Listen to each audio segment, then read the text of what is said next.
All right. All right. Here we go. Here we go. Welcome to the Boomer Talk on this lovely, lovely Saturday afternoon. I'm here with my co-host NekomimiPunks. How's it going, Matt?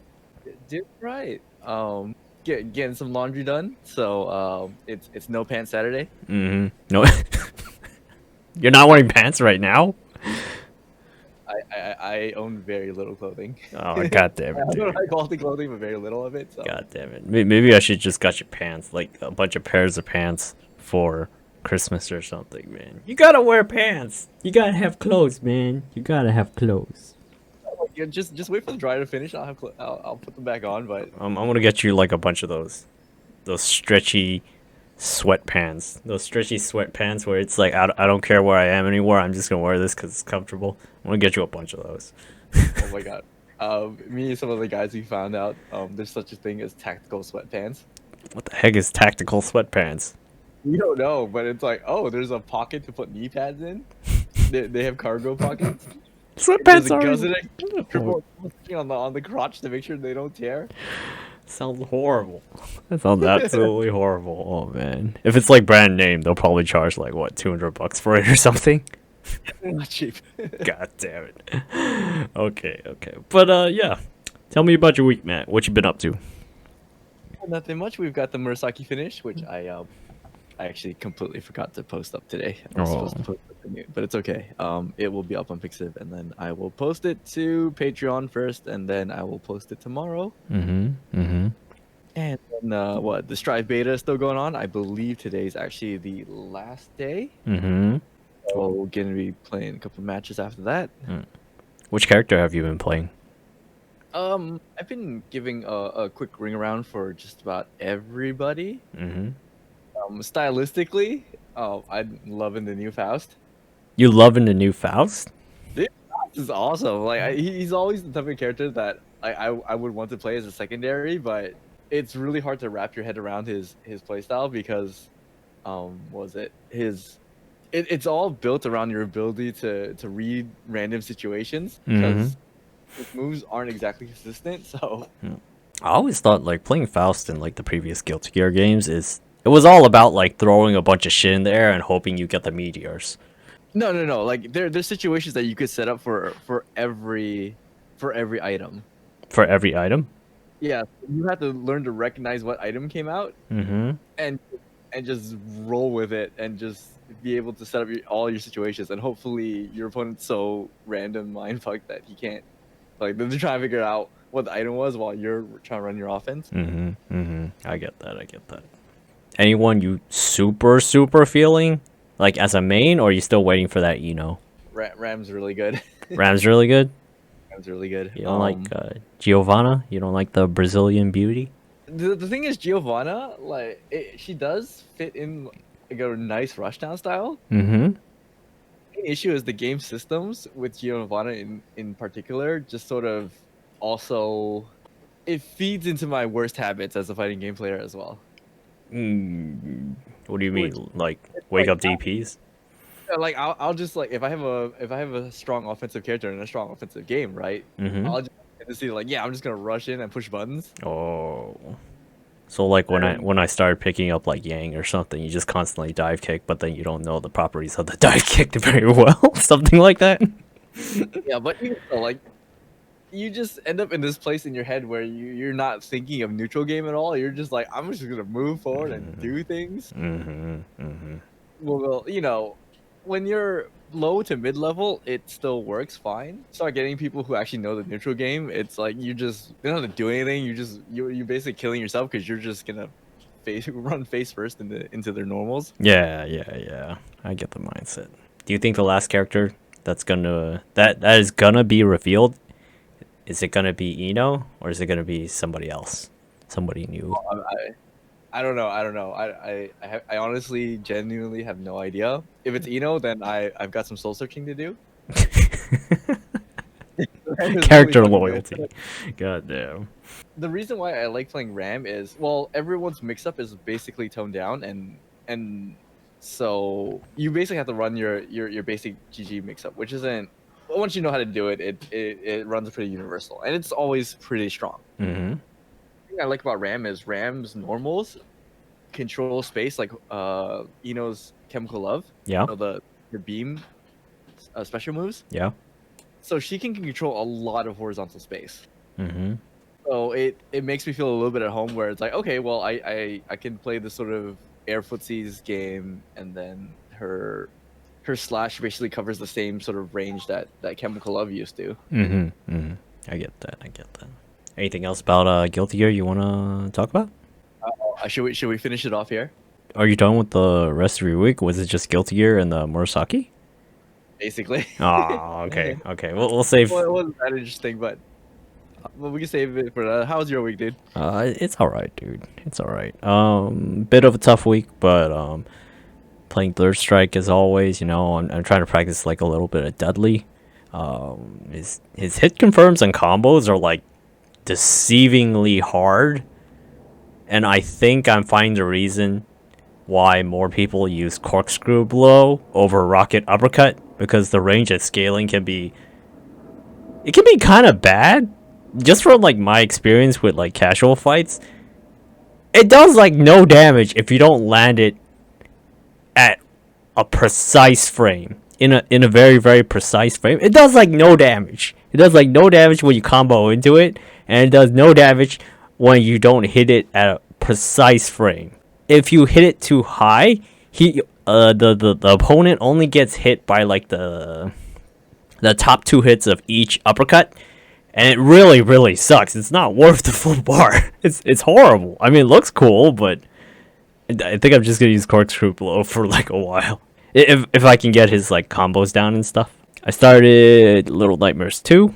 It's kind of a step down from like Outlast in terms of like scariness, but the animation looks really nice. It feels the same as the previous game.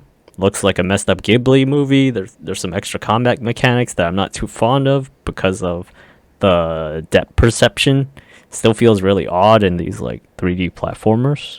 I like the visuals of Little Nightmares. It looks very much like what's that studio? Studio Leica? In Oregon? Yeah. I know what you're talking about. It's hard to describe Little Nightmares. I think one of my friends described it as like Little Big Planet or whatever, but then I wouldn't really describe it as Little Big Planet because like some of the imagery is like, it's really, really messed up. It's really, really messed up. Like normally when you look at this, it's like, oh, it's kind of like cutesy horror or something, you know? But then it there's like points in the game where it's genuinely disturbing, you know? It's really, really disturbing. Yeah, well, the atmosphere of it too. I don't think they're trying to be as hard shock value as Outlast was. So they're competing in their own little way. Yeah. They're trying to find their own niche, I guess. I feel like they're trying to aim for that audience where it's like, okay, they want to play horror games, but they don't want to play horror games. You know what I'm saying? Like, they want to get into the horror genre, but they don't want to go full balls to the wall here. You know, they don't want like the scariest thing out there. They don't want the most gruesome thing out there. They want stuff that kind of clues them into horror and makes them think is like, oh, that's actually pretty messed up. Like after you finish the game or whatever, or there's like some bosses that look unsettling, like in terms of like how they move, how they sound. In Little Nightmares 2, there's a teacher. There's like a teacher with a really, really freaky looking head, and the way she attacks you is if she spots you, she stretches her head out, and then her neck kind of elongates, and then it follows you as you're like running through certain areas, and it can go through vents. It can go into hidey spots, like under benches, under desks and stuff. And actually limits your safety range. I think you have to be like off screen. You have to be off screen and away from her in order for her to like de-aggro. Like her face, if she misses you, like if you're like on a ledge and then she's charging at you and then you jump off the ledge, her face will crash into the wall. And then I never thought that was like so disturbing, but the way it sounds, you can hear every single stretch. You can hear, like, when she grabs you with her teeth, and then she eats you. And then I was just like, what kind of messed up shit is this? This is fucking terrifying. It's absolutely terrifying. I it's fun though because they're more about building atmosphere than actual just shock and gore. Yeah. Like, you can't... I would say there's a surprise... There's, like, a certain amount of shock value, and the shock value comes from being surprised at what the monsters in this game do. Mm-hmm. Yeah. Well, it's kind of nice in a way where it's not like Outlast where they have to continually escalate levels. Yeah.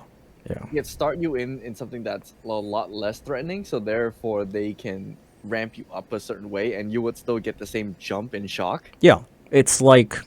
I would say it's like climbing up a hill or something. It's like it gradually goes up and up and up until you reach like a certain point.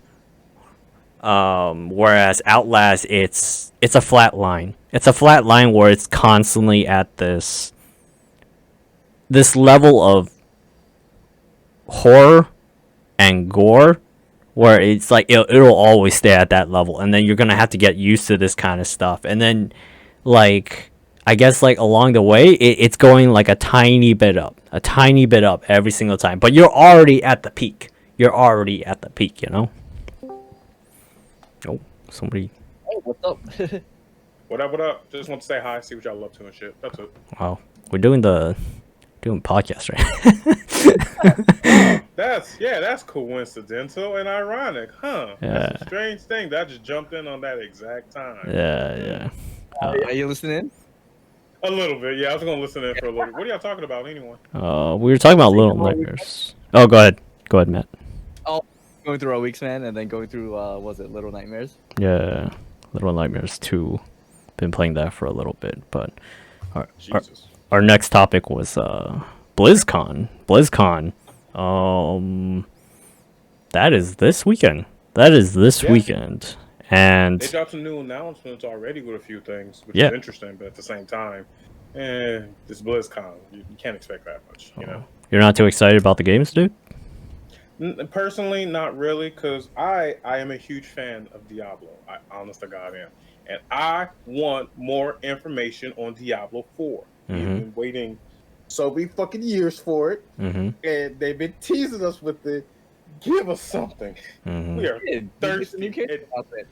Yeah, man, I don't mean shit. No, and they also just dropped some shit with like Diablo 2 apparently. Like, who gives a fuck about Diablo 2? It's already done. Give us 4. Give us 4. That's all I fucking want. A lot of people like Diablo 2, though. Like, man. Yeah. You two fans mad? Yeah, man. I don't get it. Look, I get it. I get it. Diablo 2 was really damn good. I get that. But how long ago was Diablo 2? What, like 2000? I'm just gonna throw out a number. I think like 6? Like late 90s? Late 90s, maybe? Early 2000s? Yeah, early 2000s, I think. I'm only saying 6 because that's the thing I could think of. But I get it. But damn, Diablo 2 was so damn long ago. It's old. Don't worry about it. We got Diablo 3. Okay? Give us hell. Shit. Give us Diablo 4. Just give us something with 4. We're on a brand new system. It's been like 10 plus years since the Diablo. Give us Diablo something. 2 has been release date officially June 29th, the year 2000. 20 fucking years ago, and they're still talking about Diablo 2. We done past this shit. Give us Diablo 4. That's all I'm saying. I know, but like what you're saying is like, you know, it's like comparing Street Fighter 5 to Street Fighter 3. I don't know why we keep coming back to this, but it's like, you know, I would like to play Street Fighter 3 for the rest of my life, and then I wouldn't care about Street Fighter 5. And I feel like it's the same way for this, right? Where people want like Diablo 4, but a lot of us people, us boomers, I guess, are still harping for those days of Diablo 2. Like, I'm not a fan of either. But I think it's fun. It's great. I like playing in my downtime. I know Matt plays it occasionally. You seem to be like a really, really big fan. I was going to bring up Path of Exile, but, you know, it's understandable. It's understandable why people want D2 back. It's good for casual play. It is. I agree. And as a fellow boomer as y'all, it's all about D2. It's all about... I guess. Like, look, because I got hooked into Diablo with Diablo 3, actually. Diablo 3 got me hooked. And then the expansion that they did with Mafia and all that stuff, that was really dope to me, and I loved it. Like, Diablo 3 hooked me in. Like, I'm not even into those types of games. Diablo got me hooked on it. Yep. So I played Diablo 2, and I understand why people love Diablo 2 so much. It is the crack cocaine of that kind of like world. I get it. Like, I truly get it. At the same time, though, Jesus Christ, Blizzard has been semi fucking up / teasing us for fucking years about a new Diablo and all that stuff, and Play they're Immortal. just fucking. Nah, I'm good. Nah, no, thank you. I'm Gucci in that case. I already wasted my time already doing shit. I don't need to waste more of my time. No, I'm good. Matt mentioned it before I could. Oh man. Fuck that. I'm just saying, like, I've seen a little bit of BlizzCon. Like, I saw some of the announcements for Overwatch 2, which was pretty dope.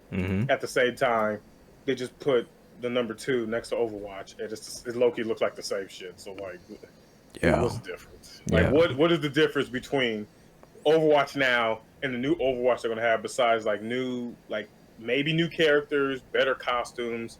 The maps are pretty cool. Like, I saw the Rome map that they had. It looks beautiful. Love it. But wait, is there has anyone done the model comparison for Overwatch 2 versus the old character models from Overwatch 1, or they did some actually... of them? Yeah, there was few comparisons, and besides little features that were added on to the new models, it looks fucking the exact same, literally. Because they reused a lot of assets. A lot of the maps that they use in the trailer, they're included in like Overwatch 1, and a lot of the characters, I feel, look the same, or they look kind of downgraded. Like Genji, he's like a robotic ninja, and he looks like, what's his face? The cyber ninja from Metal Gear Solid. You guys know what I'm talking about? Gray Fox? Yeah. He looks like Gray Fox, and he looks fantastic. You see all like the robotic doodads on like his chest and his body and stuff. You can see like lights coming up and stuff when you look at his model. It looks fantastic. But in Overwatch 2, he wears like, I think, like a coat or a sweatshirt or something, and it covers all that shit up. And I'm just like, that's kind of a downgrade. I actually just thought, oh my god, what the fuck happened? Yeah, you see? Oh, put down the Oreos, yo. Yeah. Fuck, that's hard for all of us, but put the chips away, bro. Yeah. It's weird.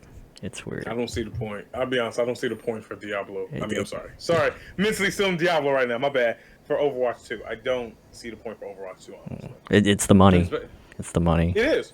Oh no, fucking Blizzard has, besides like what was it, Hearthstone? I think besides Hearthstone and like one other thing, all their money is banking off of fucking Overwatch, which is totally understandable because people love that goddamn game.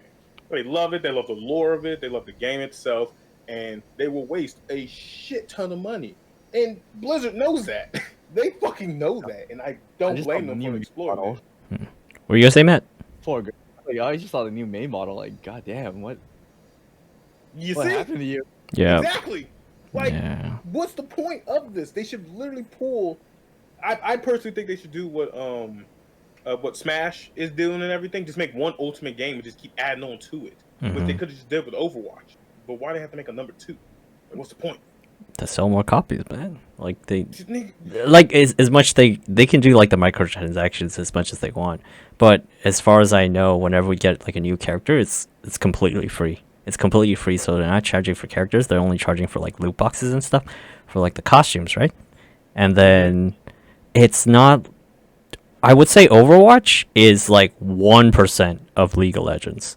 Like 1%. It's very, very small percentage that people would spend for like loot boxes to get those costumes, and the player base isn't large enough, I think, or at least not as large as like League of Legends or Fortnite to warrant just selling the loot boxes and the costumes by themselves. So they have to release another game, as much as we hate it, it's going to be $60 or $70 or $80 for the full Overwatch 2 game. And that's how they make money, I guess. You know, like, I can't remember. Yeah, but they already make a shit ton of money already from the. Look, I understand like 1%. 1% of like 10 million people is a Mhm. lot of fucking people. Yeah. You know? Yeah. Like, and if they're selling loot boxes for like the whole bundles and shit, they're gonna catch these microtransactions is how they get their money. But at the same time, they're still selling. They're also marketing out the rights to the character, Mhm. designs, all that stuff. It's also free publicity as well too, because and they have the whole Overwatch League as well too. That alone is the moneymaker. They can just pull in easily. That's going to get other people hooked. So I don't know, man. I don't get it. I'm personally am confused by that, but I'm actually surprised that I don't know. I'm under the impression that I don't think Overwatch 2 is going to do as well as Overwatch 1. It's not. because it's the same fucking game. That's why.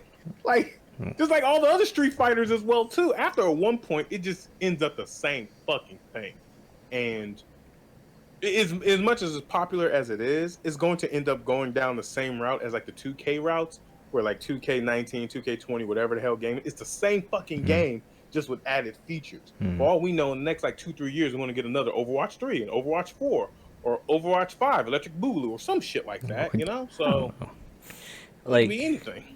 Like for Overwatch, for like this kind of team-based shooter, I feel like there's a limit. There's a limit to this. Like, I know it's weird coming from like a League of Legends player, but I don't know why it works for like League of Legends, and then like they haven't pumped out anything. Like in terms of like a physical release, they haven't pumped out anything. They only did it once for like a PC solid release where you could get like a box with like League of Legends on the inside and stuff. They only did it once, and I don't know why it works for League of Legends because you're doing the same thing. For Overwatch, it's like, okay, you're supposed to escort the payload, like every single mission for like ranked games, right? Or claim the point. It's the same thing over and over and over. It's more condensed than League of Legends, where it's like, okay, you're playing the same map over and over. It's always 5v5, but League of Legends has like 150 characters. Overwatch has like, I think like 40-ish characters. I don't know why, but if they introduce more characters into Overwatch, it makes me want to play it less, considerably less, because I don't think there's any staying value there, you know? There's also the issue with with gameplay variance. Here's the thing, though. I think if you look at the overall flow of Overwatch games, it feels the same. That's why it, like, each game feels the same, because the overall flow of everything is very, very similar. Whereas League, it's, even if you're facing against the same characters or even the same team of guys, like you could play like, was it a tournament match where if you're playing 2 out of 3, those guys can completely change up the strategy in game 2. Like the guy that was jungling can now be roaming. Okay, that actually makes a lot of sense. That really does make a lot of sense there. Nah, not for me though. But that's also because I don't play League. So that's okay. Well, think about it this way, right? Why fighting games are fun is because the guy who just rushed you down and double perfected you, you play him again in a 2 out of 3 match, and suddenly he zones you out and he still double perfects you. That's how weak your game is, but yeah, but no, that actually does make sense and shit. Like, I don't play League, and I know it's a wonderful game, going by what I see and shit. Hell, even the lore and all that shit. Look, I listen to even KDA and listen to all the K-pop and shit. It's fucking dope. I just don't play the game. But I see what you mean though, because you can change up shit. Like with Overwatch, you can't really change up that much stuff. You can switch characters. You can fucking play the DPS character or the fucking tank or whatever, but it doesn't really change that much compared to League, you know?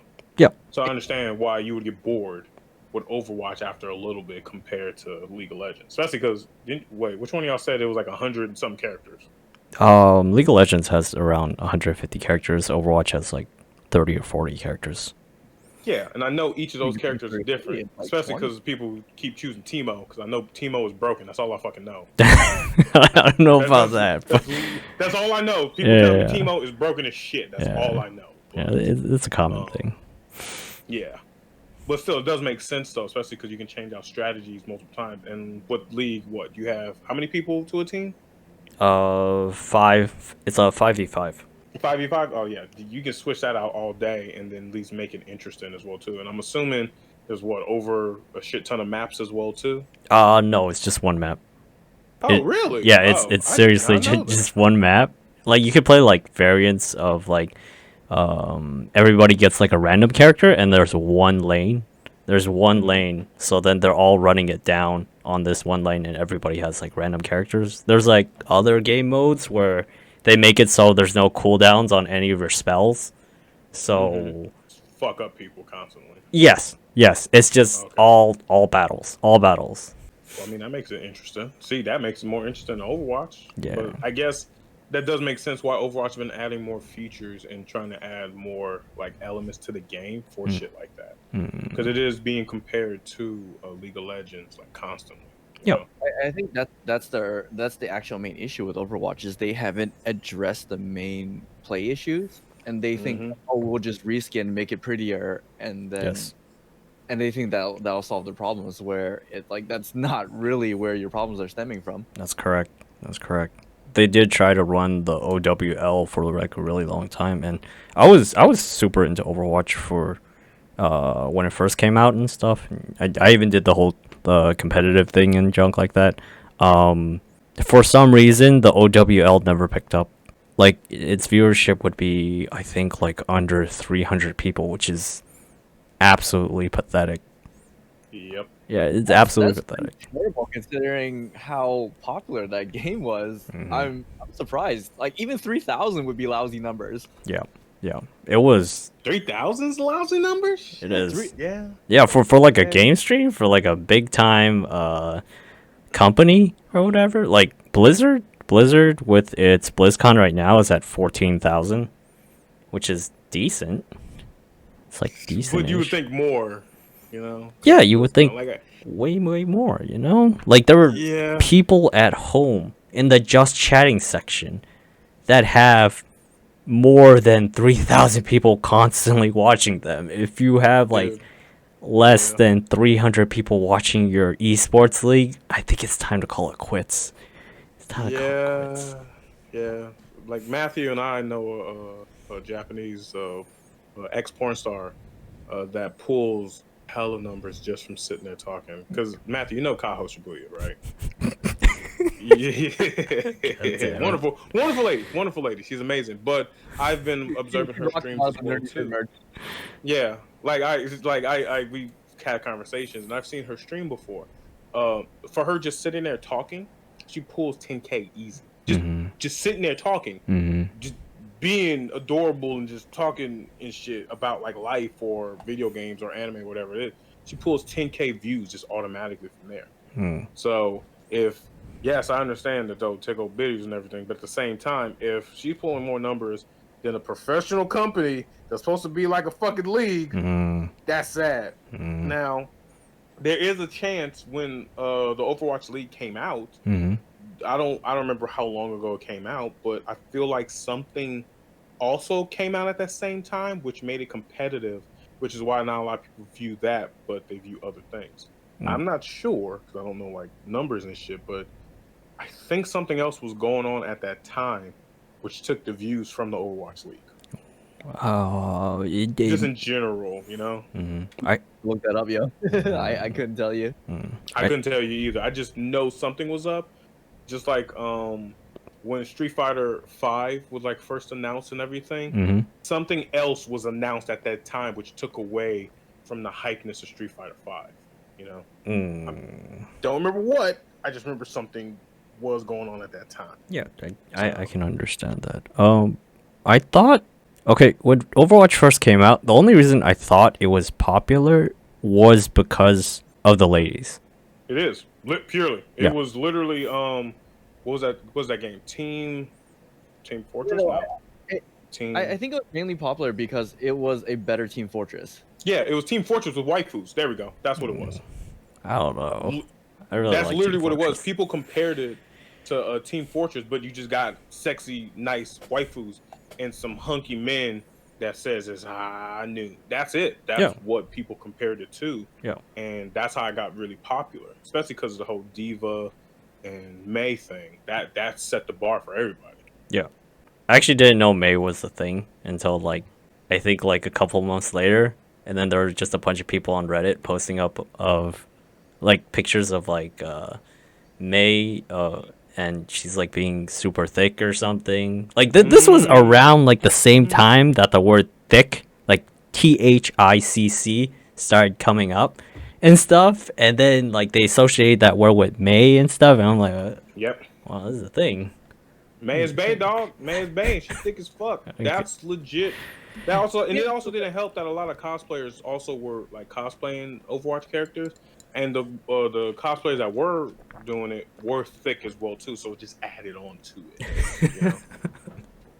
Here's the thing, though, with wonderful time. May's original design, like May's original design, you could actually tell that she's thick, but then the clothing's also just it's a coat, right? Like it makes it look bigger than it really is. Yep. Like the new costume's like, no, you can tell, like, nah, she's actually kind of fat. Yep. Even no fat, thick. Nah, look, I think she thick. I'm fat, but she thick. Now, the fun thing was that she did have a little bit of controversy. I would say, I think it was the summer when they dropped the summer skins. Mm-hmm. Was it summer skin? It was a summer or winter. I don't remember which one, but they showed her in like a regular outfit because she had like a casual shirt and pants, and people didn't. She wasn't as thick as you thought she was, which had people really angry and conflicting to the point where they were like, "All right, fuck it, we'll change her back to her thick ass skin with the coat and everything." So that shit was funny as hell because it made other cosplayers realize, "Oh shit, she's not as thick. Maybe I can't pull off looking like her and all that stuff." And it just fucking caused chaos for Blizzard for like a brief moment. Yeah, I guess Blizzard is always the center of the controversy, right? When like the Free Hong Kong and then like the I don't even know what to call this, body positivity or something. It is. This is a body positivity. They involved themselves into it. They did. They didn't have to. They legit didn't have to, but they did. Yeah, they could have just did their own thing. Like, I feel like maybe I'm just like a scumbag person or something, but I would play Overwatch more if it had more waifus. Like if it was all waifus, I would play even more than I am not right now. You know. So there's this game called Arcade Bomberman. Arcade Bomberman. Man, so good. Oh, so good. So damn good. Mm-hmm. It's Bomberman, but with just waifus. It's fucking. Bomberman with waifus, like it's literally. What? How many players? Is it max 4 players? I thought we could get up to 10, like Saturn and Bomberman. I don't remember. No, wait. The newer ones, yes, but the older ones are only 4. Mm-hmm. So I think it's 10. I want to say 10. I'm not sure actually. Man, waifus set the bar for a lot of things, man. They really do. Probably. They call it Bomber Girl. That's what they call it. Still a good game though. Bomberman is just a classic. Yeah. Okay, we're good. good. Like I didn't realize that there's actually a significant amount of players out there who are kind of put off by that. It's like, yeah, I'm kind of not cool with shooting a waifu in the face. That's because you want to marry him though. That's understandable. You know, like I don't want to hurt somebody that I imaginary married in my head and shit. You know, like I feel bad. I guess, but I don't know. Like, I know Tifa's like super tough. If you took away that element of her, the equivalent of like certain characters in like fighting games where you're like, all right, they're hot, we know they can kick ass, but I don't want to see her get her ass kicked, so I'm not going to acknowledge it. You know, it's like the same. I mean, Stephen A. Smith was saying too, like the reason why he doesn't actually like watching like women's boxing is because he doesn't want to see a girl like get her ass kicked. Mm-hmm. You know, like, well, it's a one-on-one sport, so someone's gonna win and someone's gonna lose, and yeah, like, dude, it's hard to watch the loser. I guess in like real life, it doesn't. It looks kind of scary sometimes. It looks kind of scary because, like, I've seen a couple cat fights at like school, it like back in high school and stuff, and it's genuinely scary because it's like, the girls at my school usually tended to have like long hair, and then they would like be scratching at each other. They would be pulling their hair. They would pull the hair up and then punch the face as they're holding the hair. It's super brutal. Did you go to school with a full of black girls, dude? Cause damn, that's intense. No. I'm just telling you. Just like I guess like cat fights in like general. It's like it is. it's pretty terrifying. Like you would think, oh, okay, like I guess the media and then like movies and TV shows they kind of play it up. It's like, oh yeah, it's kind of hot to see like two girls fighting or whatever. I hope they, I guess, rip each other's clothes off or something. But like if you see it in real life, it's terrifying. It's fucking terrifying, dude. That's because of like media and all that stuff. Like most cat fights that you see are either from three things: MTV, wrestling, or both. It's usually one of those three. And at one point, as they called during the Attitude Era, there were like bra and panty matches where girls would fight each other in fucking mud wrestling until they get stripped down to their bra and panties. Oh. So when people see that, they're like, okay, this is kind of hot and everything. Then you switch over to MTV and you see like Bad Girls Club and you see just people just fighting each other constantly. And they're like, that's my man. No, that's my man. And they just ripping each other apart. And you're like, ooh, that's the grimy ghetto side of girl fights. And you don't want to see that, but it's still strangely hot. When you hear something, it's like, yo, I like, you would almost imagine that, say like, hey, do you know what? You can have them. Like, look, I'm going to take the L on this. You can have them. Like, I'm cool. Yeah. Like, done. Yeah. Straight up, like just take the L on it and it'll be fine. I think it's not as bad when you show it like in like a cartoon medium or like an anime medium or something, because it's kind of funny when like the girls fight or they're being smart to each other or whatever. Like what's her face, Rin arguing with the blonde haired girl that kind of looks like Karen. You know what I'm talking about, Matt? Luvia. Yeah, Luvia and stuff. From what? From Fate. I guess. Oh, yeah, I just remember now. Oh, okay. Yeah, and then I was like, wondering, who the fuck is Rin? yeah, Shit. but Luvia is like constantly looking down on Rin because Rin has like no breasts or something, and then Rin calls Luvia like a cow or something. Luvia's mage family is also in a higher status than Rin's. Yeah, so they're constantly like fighting and stuff, and then like when you see that stuff inside the animes, it's kind of adorable, and then like you laugh at it and stuff. But when you see that shit in real life, it's like, oh, time to back up. Got Paige Van Zant's debut on bare knuckle boxing. Her face was not looking good after that. I mean, it's cute in anime and shit, but in real life, hell no. But at the same time, people have that delusion to where they try and make anime into real life, and they want to like recreate it, and that is obviously a bad idea. It's a horrible idea. It's such a horrible idea. You know how like some people like Tsunade type girls or whatever, the ones that like treat you like crap or whatever. And they secretly love you. Yeah, tsundere types. Yeah, that's a thing that people love in anime. But in real fucking life, it's goddamn confusing, and nobody will ever deal with that shit. No. Sounds horrible. It is. Yeah. Okay, it's already complicated when you're like single and you have to find somebody, and your person is playing hard to get. Like, nigga, I got time for that shit. I don't know if you want me or not. Be upfront with me. It's cute in anime, but in real life, no. Fuck that. You get stepped on all the time and shit. Matt, did you have something to say? Like, simping is a thing, and I get that in anime, but in real life, no. Please, God, no. Don't do that to yourself. I think simping's even worse in real life. You think so? It is. Oh, God, yes. Oh, dude. Oh, God. I've seen some things. I've heard some things. People simp hard. Oh, man. People simp hard. But at least in anime, if someone simps, at the end of the day, hopefully, that guy will get the girl he wants after simping so much. Just like in like the Rent a Girlfriend anime or any other anime with the tsundere type and all that shit. Usually, everything ends up fine later on. May take 2-3 seasons, but everything ends up fine. In real life, if you simp for a girl, you're just done. Like, she ain't gonna acknowledge you. She's getting banged by somebody else. You're just wasting your time, money, and efforts trying to get this girl's attention, and you're just hurting yourself. Don't do that. Don't do that to yourself, no. No, but the thing is, it goes on for years, too. I'm like, bro. It's a subscription service. It is. No, as someone who has simped for someone in the past for many years before currently dating the person I'm with right now, trust me, it is not pleasant. It sucks. It's hurtful. It's exhausting. Oh my God.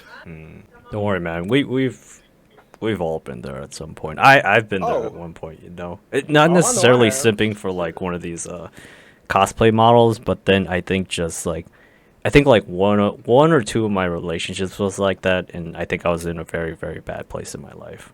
Very, very Dog, bad. at least you were in the relationship. I still wasn't, and I was simping on this person for several years. Trust me, it is not a pleasant thing. And those who are listening, please don't simp. Don't simp for another person. No simping. Simp for your waifu, not for a real person. Just saying. Matt, you got anything to say?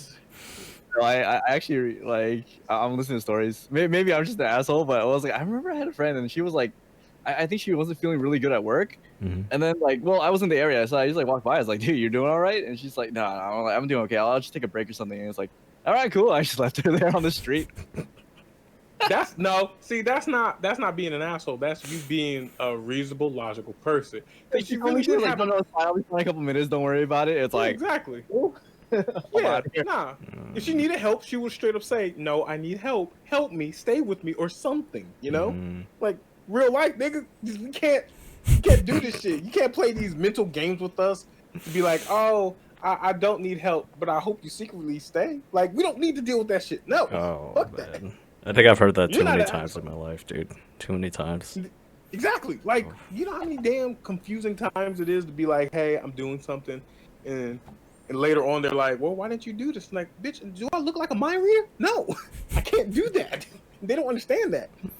Look, I'm salty. I'm a little salty. No, it's cool. Just let it all out. Just let it All all women out. and all people are nice. Good for them and all that shit. But there's some stupid ass people out there that makes life complicated. I'm just saying. Okay, this is my personal opinion, and I hope the people who do listen to this podcast don't judge you or me for this shit. No, it's fine. I think your reasons are like sound. I was gonna ask you guys if you guys think it's gotten worse with like the COVID, like the simping, because like everybody's fucking stuck at home and stuff, and the only way they can interact with, I guess, a beautiful girl or a girl that they're interested in is through these like, I'm gonna call them simp apps. You know, they're like OnlyFans. They are. They're like Twitch, I guess Twitch booby streamers. I like how you brought this up too, because I had this conversation with my significant other yesterday about this regarding like simping and OnlyFans and all that stuff. Because I am conflicted. Not in the sense of like this is bad or stuff. Like, if girls want to start an OnlyFans, yo, get your hustle on, girl. Do what you got to do. If someone's willing to buy your stuff, that's fine. But if you're going to do shit, put the effort into it. Don't make an OnlyFans just because you see everybody else making an OnlyFans and you think uploading your old nudes is an easy way to get money. Like, it's not that fucking simple. And I don't know if y'all know. Look, I'm not going to acknowledge this out loud. I'm not saying I have an OnlyFans, but I do just know shit. For OnlyFans, you little piggy. You shut the fuck up. Shut the fuck up. For OnlyFans, for you to sub to a girl, you can sub to a girl and pay a monthly fee. Let's say $10, right? You pay $10, you can see all her stuff. Some people or some OnlyFans people do that, but then for you to see more or to see stuff that is not like censored, you have to pay an additional tip to unlock the item. That makes no sense to me. Why in the hell is someone going to pay $10 to sign up? Once they sign up, they see everything is basically censored, and for them to see you topless or to do something, they have to pay an additional $10 or $5 or $20 or so on and so forth just to get like a 3-minute video or something. That makes no utter sense to me at all. It's you see what I mean? Like, that makes no sense at all to me. I think now.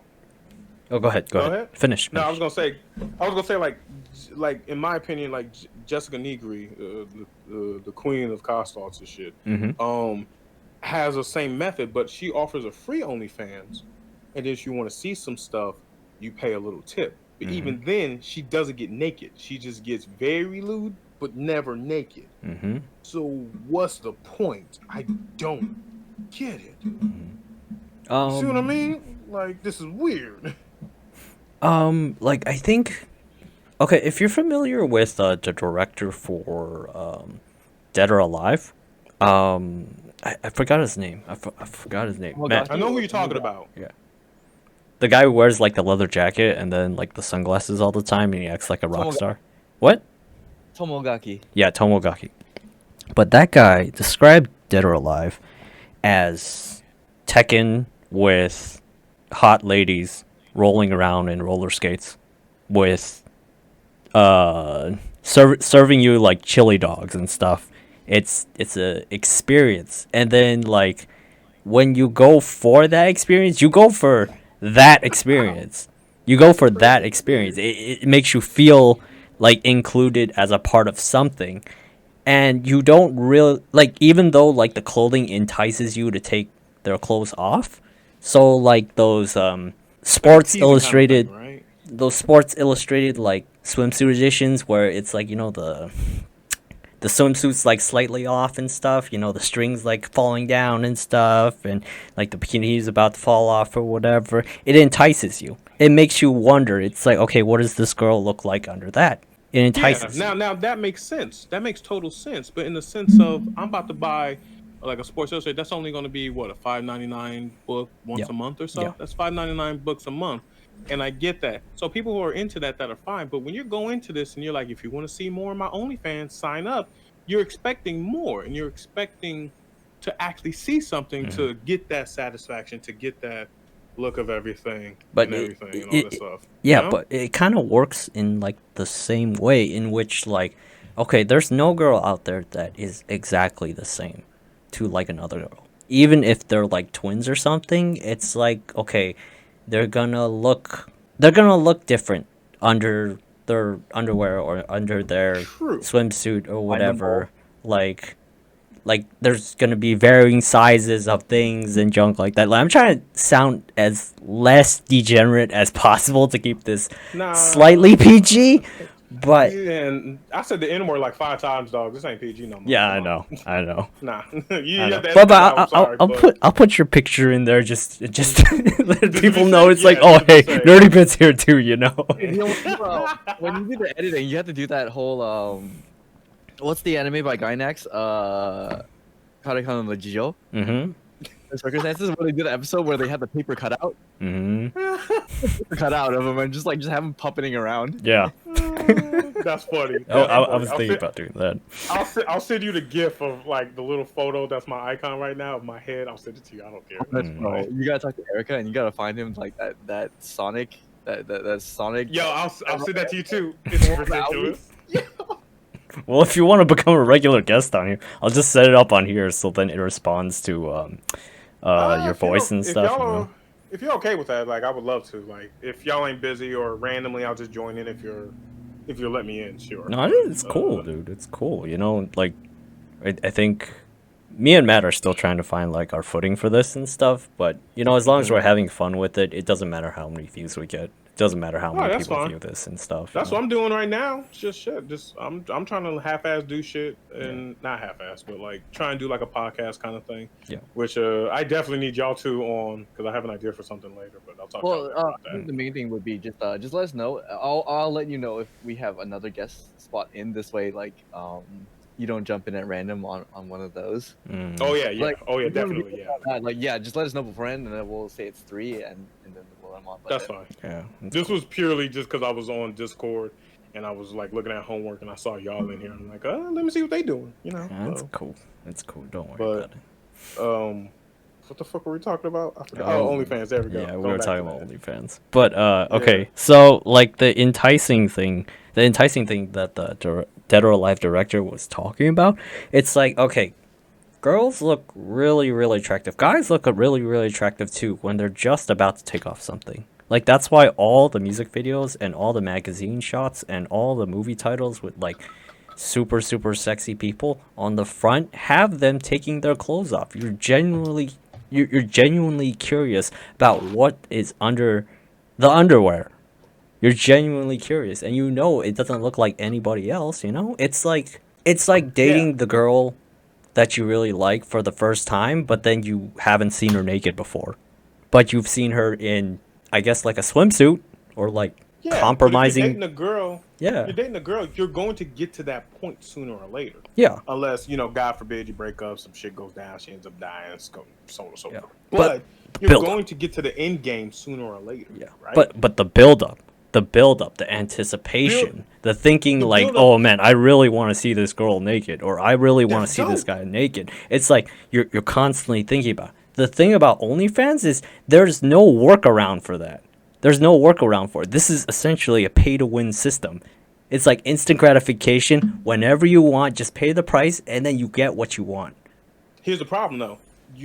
When you constantly have to keep paying for that, that's where it gets exhausting. Yeah. And not only does it get to simping levels, but it also gets to you're just kind of semi-scamming me now. Mm-hmm. Like you're enticing me and you're trying to get me to get to that payoff point. Yep. But for me to get to that, I have to now do more to get to that point. Yep. And then what's after that? Like there's nothing else after that. I've already hit that point quick and easy. So what's the point of me staying around now? Well, actually, kind of funny with that is they're actually having the same issue with Genshin Impact at the moment. Really? So the guys who are like low money paying and free to play, like they're still actually having like a good time on the game because there's still stuff to challenge. There's just still stuff to do. Mm-hmm. Guys who whaled hard in the beginning, nothing to do. There's like absolutely nothing other than gacha stuff, other than to throw more money into the system. There's absolutely nothing. Sad. It's crazy. I think some. Okay, this is just like the OnlyFans thing again. I don't know that much about Genshin Impact. I'm sorry, Matt, but I know a little bit about it, but I don't know that much. But I see where he's coming from though, because it's like with not with Genshin Impact, but it's like with all gacha games as well too. Like at one point, you hit your wall where you've already spent so much money and all that stuff. What else can you do? Yeah. You have to you're overpowered, or you just have everything already, and it takes them a long time to like give us something new and all that stuff. So it's like, what else can I fucking do compared to the people who had to grind for it? You're still having fun with the game, you know. Just like with the OnlyFans, yes, I could just pay for the shit, but the grind of like talking to a girl and trying to convince her to like date me, and then maybe I can see that's a payoff. That's a build up, but it's a hella payoff, you know. But like, I'm just saying. No, it's fine. I get your mentality, and I prefer like my relationships to be that way. But at the same time, there's no question that the number of people that want like a solid relationship to the number of people who want to just look at porn is staggering. That's the thing.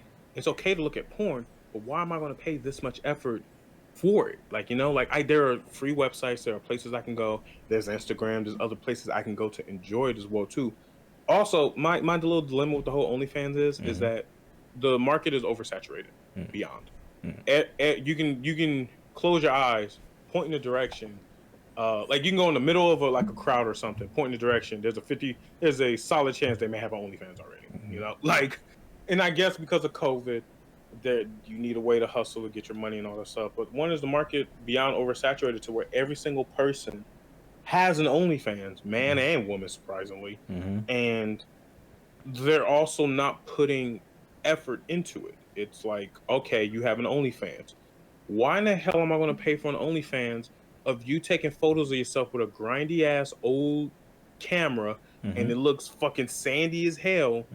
And I can't really see shit, and I see you taking photos of yourself, of your ass, and you have a dirty ass floor. Put the effort. That's the big deal. That's what it is. Like some people, Dirty I ass guess people floor. into that shit. But like, there's people like legit. If you scour fucking Twitter and like Reddit, when like the OnlyFans, you see that there is one oversaturated. There's so many fucking people. But at the same time, they're not putting effort into these photos. If I'm going to pay $10 fucking to support you and get into your OnlyFans, I better not see your dirty ass feet. Like, fucking clean your feet at least or something. Clean the floor. Clean the goddamn mirror. Don't make it look low effort. At least put a little effort into it. I think they're trying. I'm just saying. They're trying. This is the dilemma I see with OnlyFans, and those who actually do it properly, good for them. They put the work into it. I'm proud of them. Yay. But there are countless of other people who do not put no effort in. Not even anything whatsoever. Once again, I stated before, someone could just take their old nude photos and just upload those. And then boom, they have an income and everything. Just saying that's just how I feel about the whole OnlyFans. Oh, it's God damn You it. see what I mean now? I feel like I have to censor this entire episode. Jesus Christ. God damn it. God damn it. Nah, you don't have to do that shit. Nah, it's fine. Nah, leave it raw. Leave it raw. That sounds even worse. That sounds even worse. Leave it raw. Okay. That's what's fucking. Jesus It's what it Christ. is. No. Raw dogging up here. Jesus Raw Christ. dog. Dude, man, I've seen something. All right, we'll talk about that later. Never mind. Okay. Matt, do you have anything to say about that? I mean, like, what can you like? If there's a market, there's a buyer, right? Mm-hmm. There is, and I can't argue that at all because there's a supply, there's a demand, and they're supplying it. That is perfectly fine. It just gets complicated when it gets once again oversaturated because now regular people who don't have a job are using it, but now celebrities who obviously have a shit ton of money and are doing perfectly fine now have an OnlyFans. What is the point of that? What is the point of a celebrity having already well off, decent money, making millions and millions of dollars, starting the OnlyFans to get another millions and millions of dollars? You know, I think it's For the attention. Yes. It's clout. Yeah, it is clout, but they already clout. have a shit ton of clout. Like, yo, Cardi B. If you don't know who Cardi B is, then you don't listen to enough radio. But Cardi B has a fucking OnlyFans. She does not need an OnlyFans at all. She don't. There's no point for her to even have one. There's no point for her to start one. And she has a weird body too. But still, there's no point. There's no point. You know, she already got music. She already been in movies. She's already been in television. She does not need more clout when she already is like known. You know what I mean? I feel like for celebrities, it feels like they're addicted to the attention. Because I know there was like when COVID began, and then like they started canceling like all the shows, the TV productions, the movies and stuff, and celebrities were stuck at home. There were like a lot of cases, like there were a lot of cases where celebrities were just fucking breaking down. Like they couldn't handle being alone by themselves for like a really long time. Like Robert Patterson, the guy who was supposed to play like the new Batman in the newest Batman movie, like he fucking broke down, dude. Like That's because he ain't got nothing else besides Twilight. Yeah. He had nothing to fuck else, so it's understandable why he broke down. The other big thing too is what was it? I think it's pretty well known that you actually have to have a certain personality type. Mm-hmm. You actually have to have a level of narcissism to actually be a celebrity. Mm-hmm. You pursue this as a line of work. You need a certain level of that. You know, if you're not fed this, then it's not good for you, man. Like that I did not know actually. That's interesting that you say that. I think that works on like the Twitch platform too, right? Because when you think about like the biggest the biggest Twitch people, it's like they have the most personality, or they have like one thing that really defines them. Like I guess for like Tyler One, it's like he yells a lot and then he puts on his murder face like all the time, you know, like he looks like super mad 100% of the time. He's always flexing. He's constantly raging and stuff, and that's what he's kind of known for. PewDiePie screams a lot when he's playing like scary games. Maximilian, dude, he does like a lot of fighting games and stuff, but generally he's like super calm and junk, but he still has, extra as shit. Yeah. Yeah, but like it works both ways. I think like because the streaming platform is like so popular right now, like, you know, I never thought I would be doing something like this for like podcasting and stuff, because it's like, okay, I'm like a nobody, but then there's like probably 10,000-20,000 people out there who are also nobodies, and then they got more clout, more fans, more followers than most celebrities I know, and I think it bugs them. Like a lot, that regular people are starting to come up with their own ideas, and more people are actually gravitating towards like these everymen, these every women, instead of going to the movies to watch like big time movie stars that the media tells us is like up and coming. They're fantastic. They're really good or whatever, you know. It's like all of a sudden we don't care. Well, I'll also say that's partially on them too, because the quality of their work has been dipping for sure. Yes. Like, I put up the example that one of the reasons why I don't pay attention to celebrities is because when I'm watching a movie, I'm not here to see you. I'm here to see your character. Bam! Right there. And Right there. If, Nah, that makes sense. if everyone out there is saying like, "Oh, I love X in this movie because X is in it," I'm just like, did you even enjoy the movie, or are you just enjoying X's like person that's there? Mm-hmm. And I think that's actually why I didn't realize how many of my favorite characters are played by so few seiyuu in anime. Mm-hmm. And it turns out like, oh shit, all my favorite characters are basically played by the same 3 people. I was like, oh, I didn't even realize it was the same 3 people, but I guess I'm their fan. But at the same time, like I never even realized that it was those 3 that were voicing these characters. Mm-hmm. Like you would never be able to tell. Yeah. You looked at the credits list. Yeah. Makes sense. Makes total sense. Actually, that's fucking interesting. Actually, but I don't know, man. The whole Twitch thing is interesting because of the fact that yes, celebrities have their way of being famed, but now because of technology, Twitch is now becoming one of those, like streaming is becoming one of those things to where you get your entertainment as well too. Like you don't just have to go to the movies or watch TV and all that stuff, but you can get your entertainment from other videos on YouTube, Twitch, whatever the fuck else people stream at and everything. And these people are just as damn good and entertaining as these $1 million actors that we are paying to see. Yeah. Which puts not only doubt in their mind, but also, as they say, you got to know someone in the business to actually get into the business.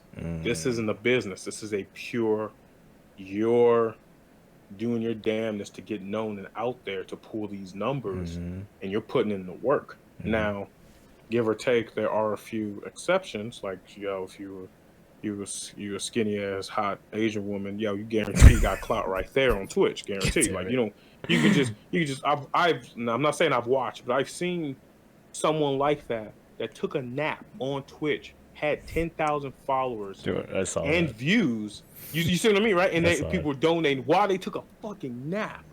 For what? Like that. This goes back full circle with simping as well too. Like this does not need to be a thing, but at the same time, it is.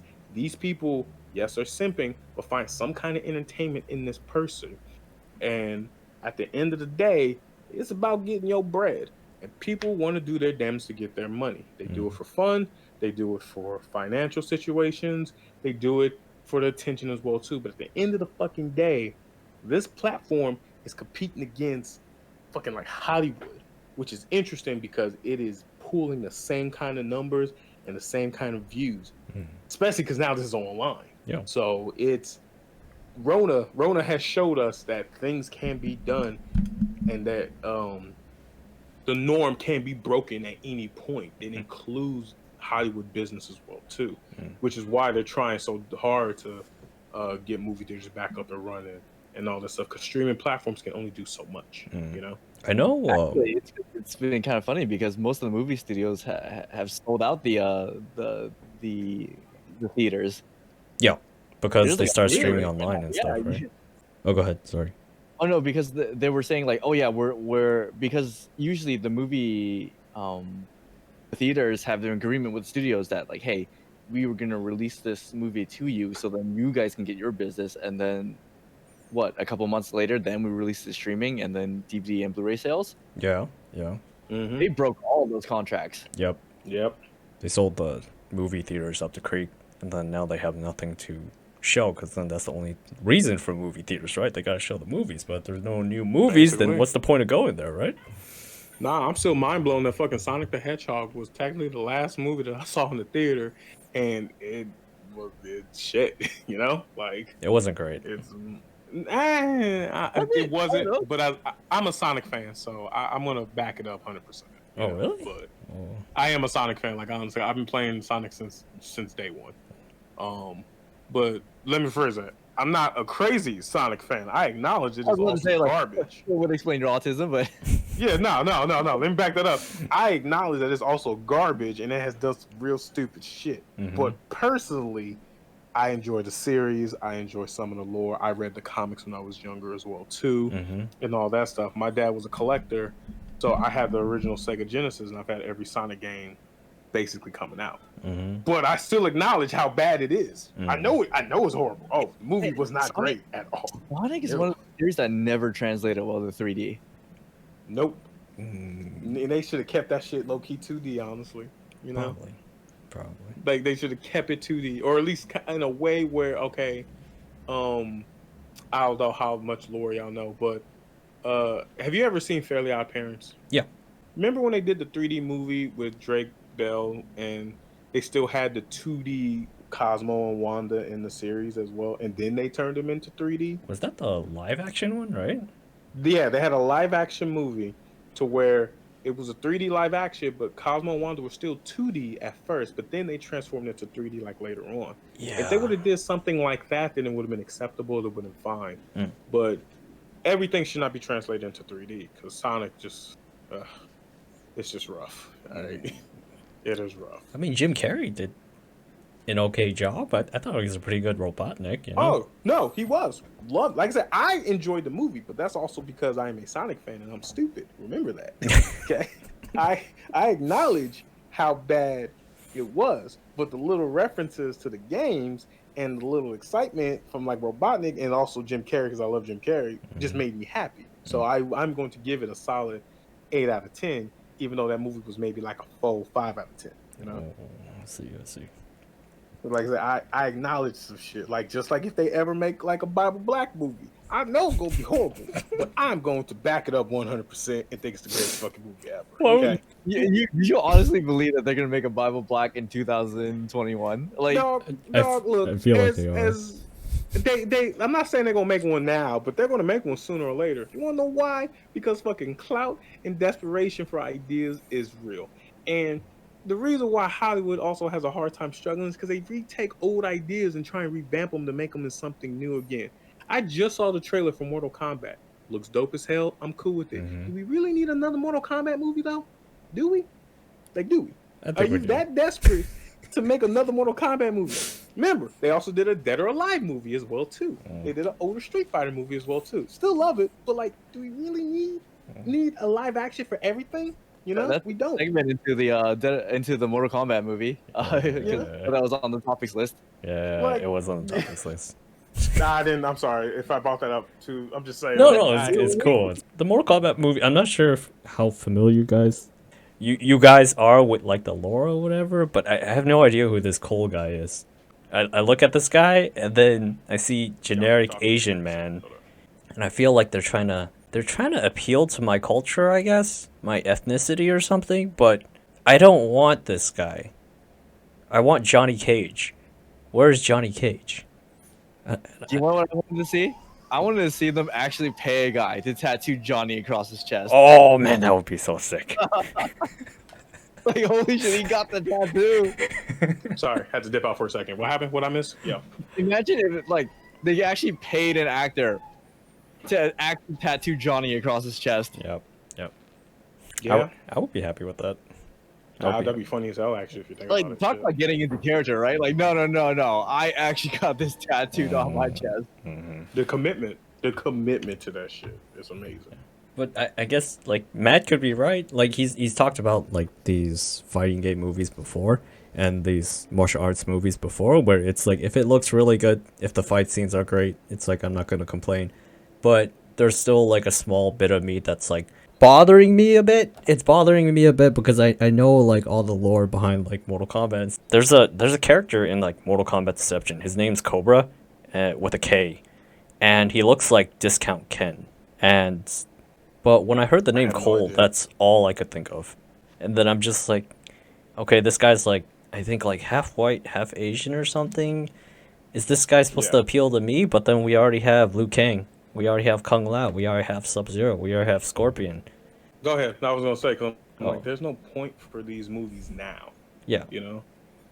Like, when the original Mortal Kombat movie or like the Street Fighter movie, all those, those came out because the demand was high for it. Street Fighter was very popular. Mortal Kombat was very popular. Like, people wanted to see a live action, which is why studios back then made it. Now, what is the point? Like, the demand isn't that high. You're not having everyone ask for it. Like, at one point, Mortal Kombat was a household name, even though people weren't gamers. They just knew of Mortal Kombat because of the popularity of the game, the arcades, the video games, and all that stuff.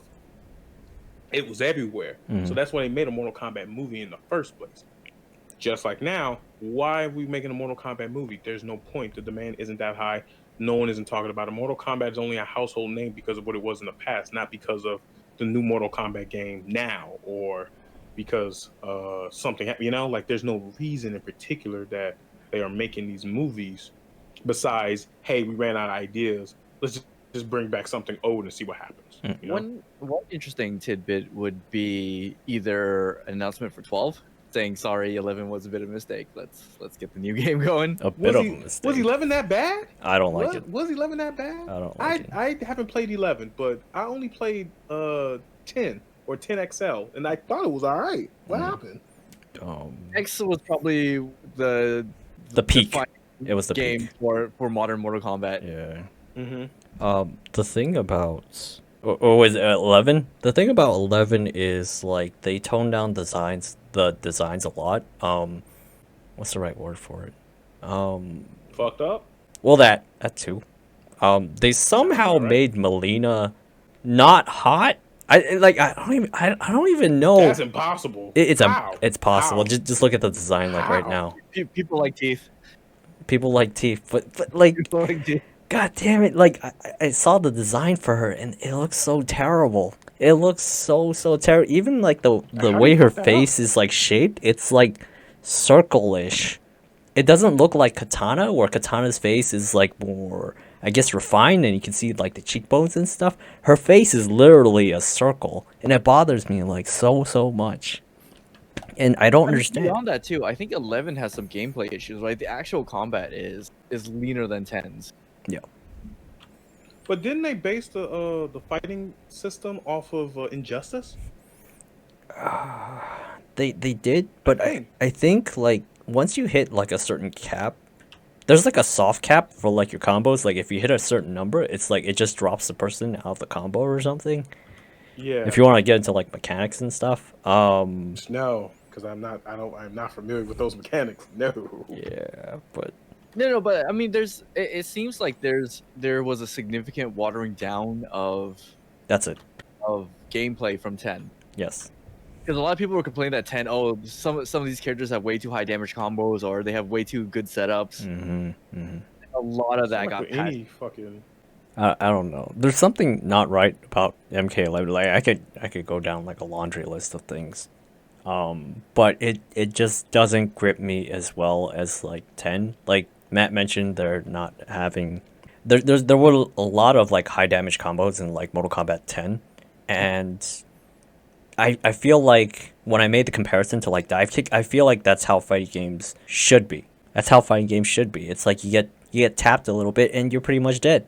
Or I guess the idea is also, you like, a lot of people don't like fighting games that artificially remove your full potential. If you hit, was it 5 hits and then suddenly they just drop out, and it's like, oh, okay. Yeah, it's like that stupid slipping mechanic in like Super Smash Brothers Brawl or whatever, right? What was it called? I hate that. It was like tripping or something. You know what I'm talking about, Nerdybit?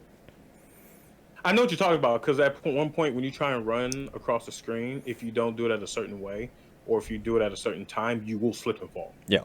And it's ridiculous. I don't even understand how that's a goddamn... I thought that was just a funny, whoa, kind of thing they just added into the game for the hell of it, but that's actually a game mechanic that they purposely put in, and it could make or break a match. Yeah. 100%. Yeah, it feels like that. It doesn't feel like you have any control over it, and then it limits your skill because of it.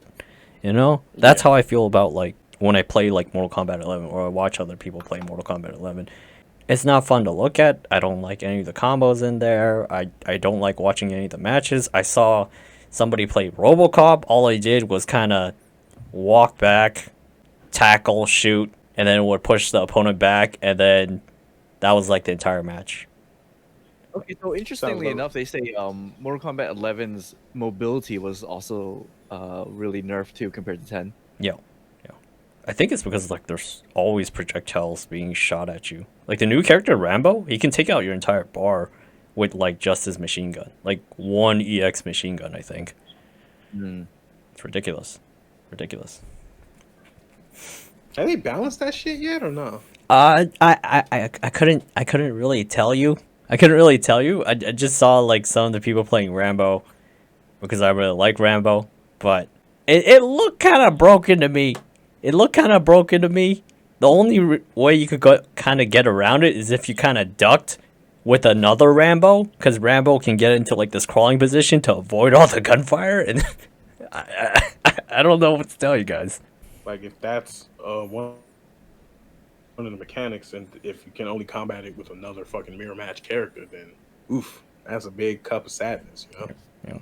But I don't know. People like Mortal Kombat 11. People like Street Fighter 5. It's like I'm just going off of what I'm seeing and what I experienced personally. See the appeal of 5. Yeah. I really don't understand why people like 5. I don't.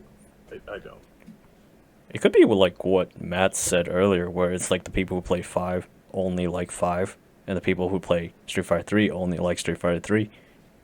No, that makes sense. Makes total sense because like a lot of people who are like, I will say at least heavy into the games, has their one that they really enjoy, and then all the rest just suck to them. You know? If you play 5, like how many people are actually playing 5 because they enjoy it versus the amount of money that Capcom is throwing at it? That's a good question because they're like, when I see 5, I see, because I play 5.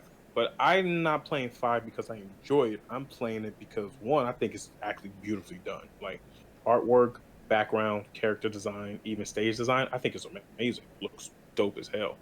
Mechanics of the game, on the other hand, fucks me up because Third Strike is my heart and joy. And comparing Third Strike to 5, is just, you can't do that, you know? I think, like, some of the people who... Oh, go ahead, Matt.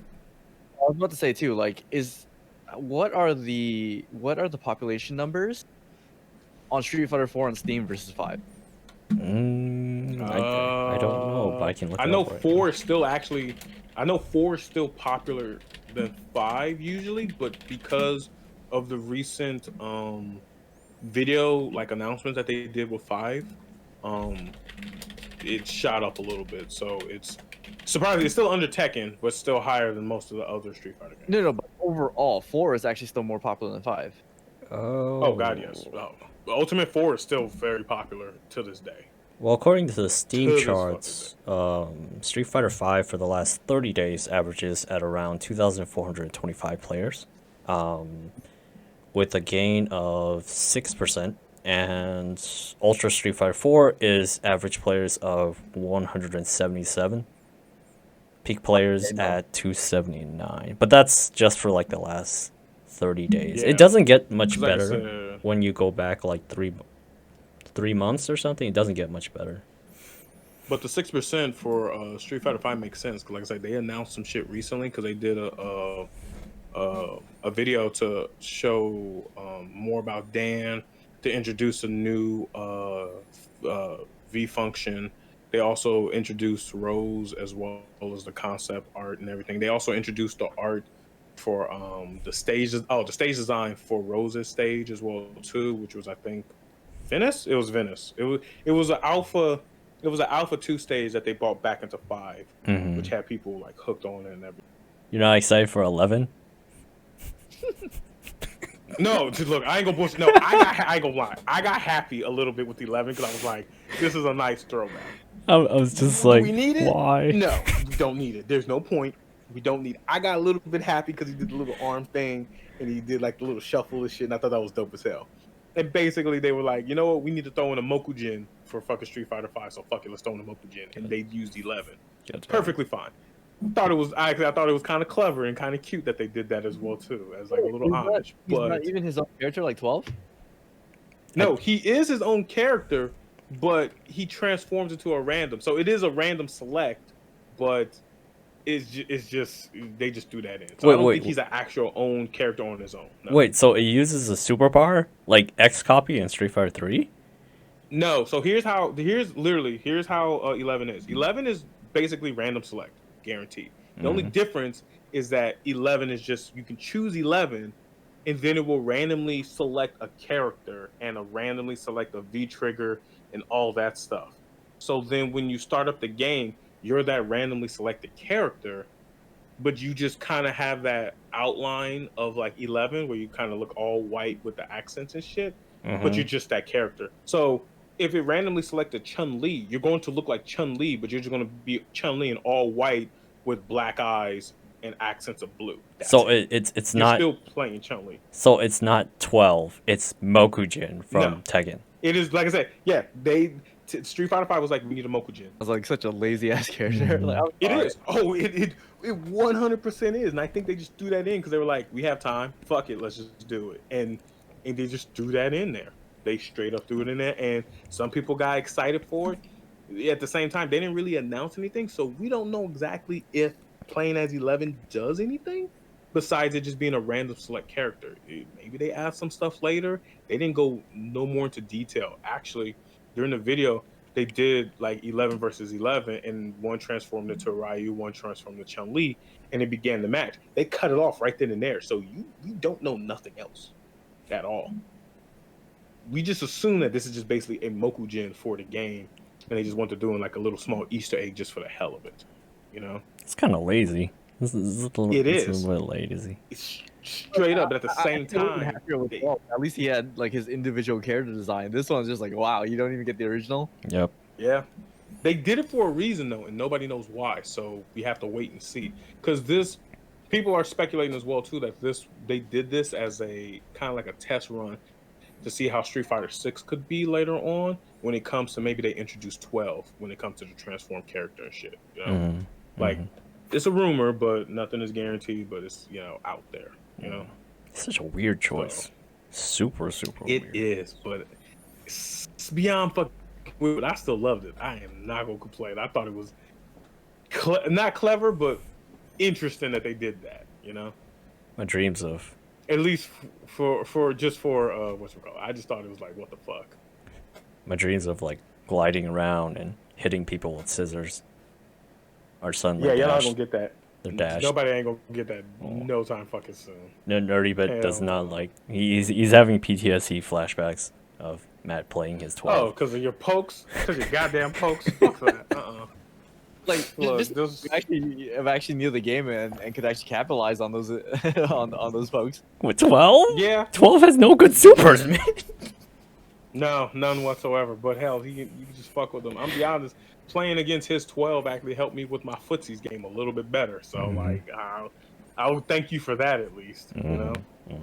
So, goddamn, just the concept of Street Fighter 5 is interesting, but people really also don't like. If you're a hardcore Street Fighter player, people don't like the game.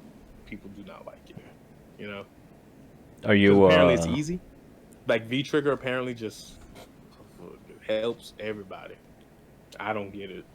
I think it helps some characters more than some. The main reason why I don't like it is because it feels very unresponsive. Oh, you're talking about the 8 frames of lag, I can right? see what you mean.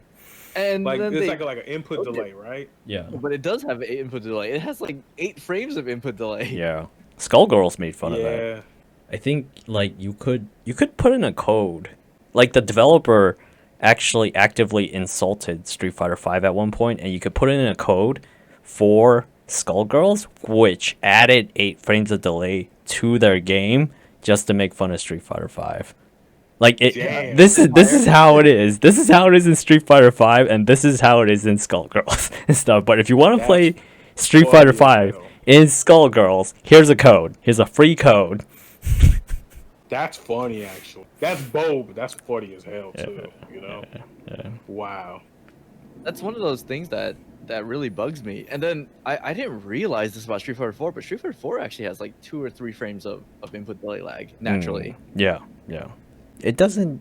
I think it was to make like the inputs like a little bit easier, because I know sometimes when I try to put input like Shoryuken or try to Tiger Knee something, it comes out at really weird times. Like it comes out when I don't really need it.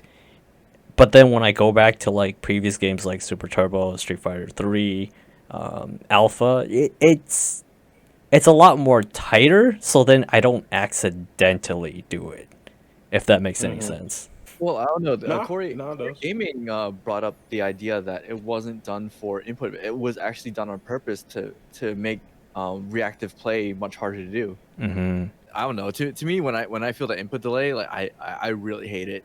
Yeah, because you're always talking about the Well- crispness of like the controls. Sorry, Yeah. go ahead, Nerdybit. What did you want to say? No, I was gonna say the reason why he complains about it is because he's played other games that require you to have fucking precision input as well as play. He fucking plays Guilty Gear. Yeah. That is the most precise goddamn game besides like footsie shit. Yeah. Like Matt loves Well, those anime fighters. he does. Man, I play he does. like what was it hard technical characters too. Like you realize those Yeah. Eno combos are essentially 2-frame links. Like they're not. Yeah, no, you play. I bet $20 if you play Blaze Blue, you play Hazuma.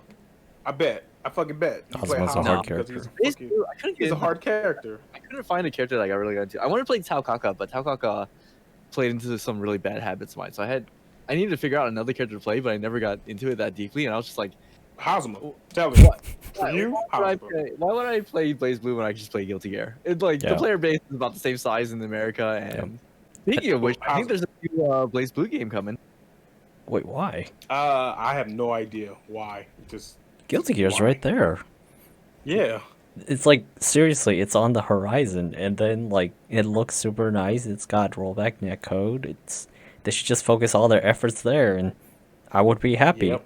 When Blaze Blue no, came no. out, I didn't really care. It's not gonna come out anytime soon. I think they're Yeah. starting the project because Guilty Gear production is wrapping up. Mm-hmm. They're saying the That next makes big sense.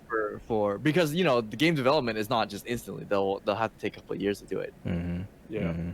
But the fact Oh, that you want to they play finished Blaze Guilty Blue? Gear. I want to play 9.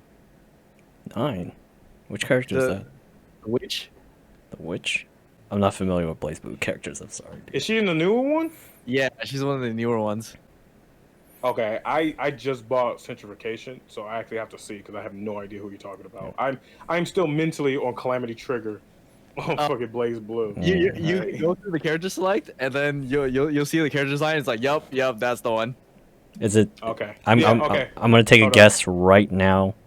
I'm gonna It's load it either up. gonna be the most scantily clad female in the entire game, or she's gonna have huge ass boobs like BB. Maybe both. We're about to find out. There you go. There you go. We're about to fucking find out. Shit. Yep. I'm about to run this game and find out right now. Oh, Shit. wonderful. Don't go. Just go. See, let's see if you can find it right away. Just Google it. I'll find it. Give me a Adult second. search I off. will- Adult search off. God damn Nah, it. I'm just literally just loading the game because I have it right now. So I'll just load it and see what he's talking about. All right, hold up. Play game. Let me see. I gotta grab my sticks real quick. Hold up. One of the characters like just use the controller. No, I am. There's a point. I gotta grab my No, he's stick. gotta use the stick. He's gotta get Nah, a I stick ready. Gotta use a stick. Gotta select the character with You stick. gotta do it properly, Matt. My main for some menu. reason stopped working for my PS4, so I've been playing GG Strive on controller. Mm, It's been rough, but I've been doing it. it's rough. Mega rough. Practice. Oh, I see it. I see it. That is exactly how I pictured it. No, but like if you look at her combo sequences and look at her confirms, it's like, wait, this character's so good. My Oh, fault? wait, this was like towards the That- end of like Blaze Yep. Blue, right? Yeah, mine. Yep. Okay. Yep. Matthew, this makes total sense. Yeah, it makes total sense. Matthew makes would totally choose that 100%. character. And plus, like, Total look, sense. it's she can run mix-ups from about 3/4 screen on, and she gets Okizeme on wake up as well. Mm-hmm. Like, wait, why would I not play this character? Just makes total sense. Yep. This makes yep. total fucking sense. There's Wow. 2 plot points, like right there. 2 plot points. Yep. Mm-hmm. 100%. 4 if you count the back. The legs too. alone Yeah, got the- me hooked. I think Matt Like, likes the same actually, the character. character design. It looks like the same fucking character. It looks like Matt drew this character. Look at the combo Oh, video. fucking funny. Whoa, Yeah, whoa. swag combos. Why is it that whenever Matt brings up like a character that he likes, it feels like the same color scheme. Like I swear, the last time we talked about Genshin Impact, you brought up a character that looked like 9 also. I think it wasn't Mona, was it? It was somebody else. It was somebody else. It was one of the new Oh, it was ones. all the Chunibyo. Yeah, it was the official. It was official, right? Voice actor is Tanaka Rie, so yeah. Yeah. That I played like, Bang Shishigami. I think BB has like the same color scheme too. I don't know why you keep choosing these characters, but I see like a trend. I see like a You trend. can see it, the look. It's the look of seductiveness right there. No. Shit. Like straight up, I don't blame him. Matthew. I don't blame you. Not at all. I will adjust my playstyle to this character. Let's work with this. Play style. I Play need to style. actually fucking. Don't forget to grip your stick tightly. Very, very. Tanaka Rie plays Morgan. She plays 9. I'm Go pretty on sure she Deathloop, plays actually. BB. Mm-hmm. Like, it turns out that all my favorite characters run around on the same 3 voice actresses. Yep. And they're purple. They're generally purple and red. They got huge bazongas. Sounds like a Matt character. Yep. Sounds like a Matt character. Straight up. Watch. There's gonna be like a Diablo. There's gonna be a Diablo character that's just like this, and Matt's gonna be right there. He's gonna be right there. Yep. Guys, check it out. Straight up. You know what my 100%. assassin's gonna look like. Oh, I know what type you're looking like. I know what type you're into now. I know exactly the type now. The one with the most mix-ups. Oh, bullshit. Now shit. I'm one of those guys who's like, you meet a new girlfriend, and it's like, hey, by the way, I'm gonna need you to put on this wizard hat. That's funny as hell. Yeah, you gonna do that to her? You gonna do that to her, man? Really? Like, I mean, that's love. If That's it's love gonna be a if she wizard hat, does it's it. gonna be a red wizard hat with a fucking red latex outfit as well too. You gonna do that to her? I'm not putting on the wizard hat. You're putting on the wizard hat. Mm-hmm. That's cold blooded. Funny, but cold blooded. God damn it. But if she does do it, then you know she's the one.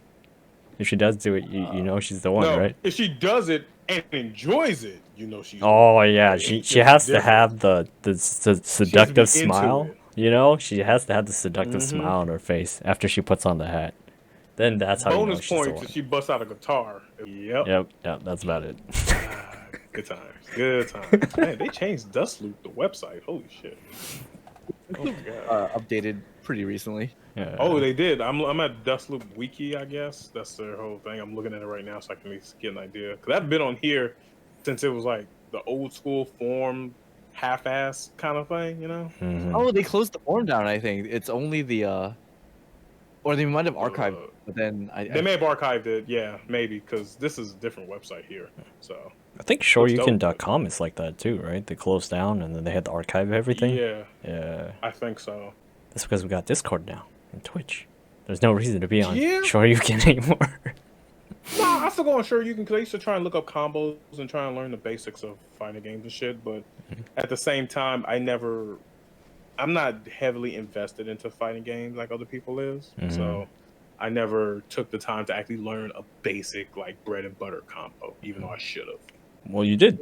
I think you did a pretty good job with like your Akuma. You know, you're still hitting like some of your combos. Don't get me your wrong. converts and stuff. I only know one combo. Legit, be straight up with you. I only know one combo from Akuma. That's it, and that is the crouching medium to light Tatsu to heavy Shoryuken. That's it. That is the only combo that I actually fucking know. Like it's one of those things where, like, I don't actually believe you know the mix-up. I just think that you just know the character and maybe 1 or 2 patterns. Kinda. Yeah. Actually, yeah. I hate that you know that. Fuck you. I think he would do better if Akuma just had some extra life or something. Because I know I know. Here's my dilemma when it comes to fighting games. One, I don't put that much effort into it because I'm in that middle stage to where I'm good enough to fuck up anybody who is new to the game or who doesn't know how to play it that well, but I'm not good enough to beat anyone who's actually decent. You know, like I'm in that middle stage where I know like Akuma's kind of combos, I know the supers and all that stuff. I know a little bit about footsies and mix-ups and so on, but I never actually put the time to actually do it. I never like sat in training mode for like several hours to practice shit and so on and so forth. I am just casually just playing this because I just enjoy the game, you know. And I'm sure if I actually put a little bit of effort into this or any fighting game, and now that I kind of can afford it, I can actually sit and do it. Then yeah, you know, like my arcade sticks, I bought them on a straight whim, fucking like 8 years ago because I was kind of getting into fighting games. But then during that time, had work, had school, had life, and I'm like, well, I ain't got time for this. And every time they updated the system, or every time they updated a new game, I never had it. I never had a PlayStation 3 or a PlayStation 4 until literally like I would say about 4 years ago, you know? So I never played Street Fighter at its peak. The only thing I was able to play was Third Strike because I was able to run it on main and play it on the PC. That's it. Is there any Does that like... make sense? Yeah, it does. It does. But is there any game it's just that one of those you're... things where where you run into the next level where the guys actually understand how the mix-up works. Oh, I'm fucked. You know, yeah, I'm 100% fucked if that's the case. Yeah. They just understand like, how to block and punish what you're doing. Yeah, 100%. That's why I have a hard time against your friend and like you as well too, Matthew, and even your Alex, because y'all know the game and you know the mechanics better than I do, to where you know what's up. Like every time I'm throwing out a parry, that's me attempting to try and make a parry, thinking, okay, maybe they're gonna do this. If I parry, there's a 50-50 chance that was purely accidental. Straight up accidental. So accidental to the point where I just found out that if you parry something and you put an input, it automatically does it right after. I never fucking knew that until last week. at all, I never knew that if you put in a parry and the next button you press is automatically going to do that button. I wish I knew that. That could have helped me out. Yeah, it's like many times, you know? Like technique Guilty Gear. Like it's pretty easy to trap beginners because beginners will just mash on the buttons and they'll try to tech as soon as possible. That's why certain B&B combos are set up the way they are, so that if they push a button, they tech, they just get air grabbed. Yep. And so and that's why I also up, panic. I panic heavily when it comes to fighting games too, because fuck, like I don't know how to get in my opponent's head. I don't know how to play against them. They play this shit way the fuck more than me. So I'm like, huh? And I just have like a heart attack midway when it comes close, and I'm trying to get a comeback, you know. So it can get frustrating on the other end when you know exactly what you're supposed to be doing, but then you're not doing it. Like I remember I spent like I think like 45 matches trying to practice my Yang against Jason's Oro, and I lost all 45 of those matches. But the next time I played him, and the next time I played like other people, my Yang was really, really good.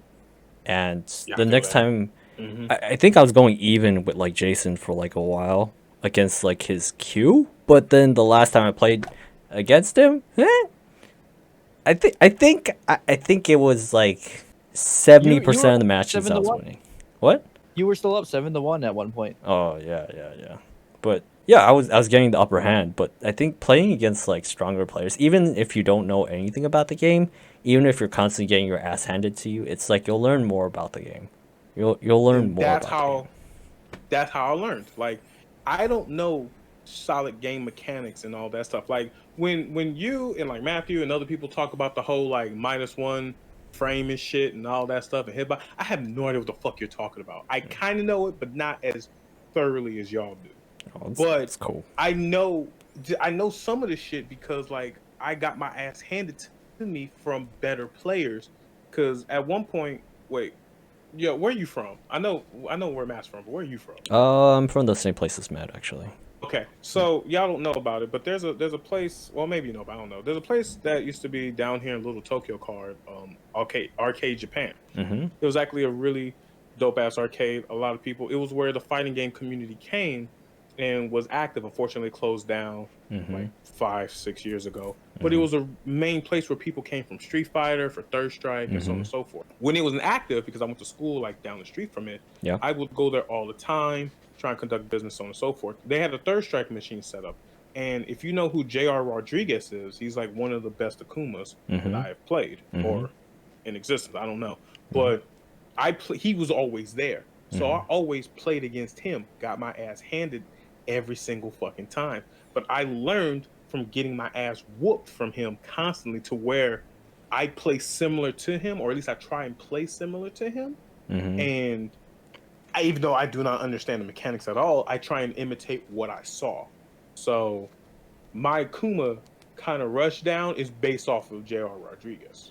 So it's how I learned. And it wasn't until like talking with Matthew and like getting a little bit more into the FGC community to where I actually was like, okay, here are the fundamentals. Here's what the fuck a footsie is. Here's what a meaty combo is. I didn't know what B&B was for like the longest time and everything, and it was. Hey, by the way, don't be pushing buttons in neutral. I wish I knew that. I didn't fucking knew that. So it, like I said, this is a learning experience, but at the same time, half the time is like, I am winging this 100%. I hope this works. Please let this work. And if you start hearing me like making the real loud ass, that's me button mashing because I'm like, please, I'm panicking. Help. You know?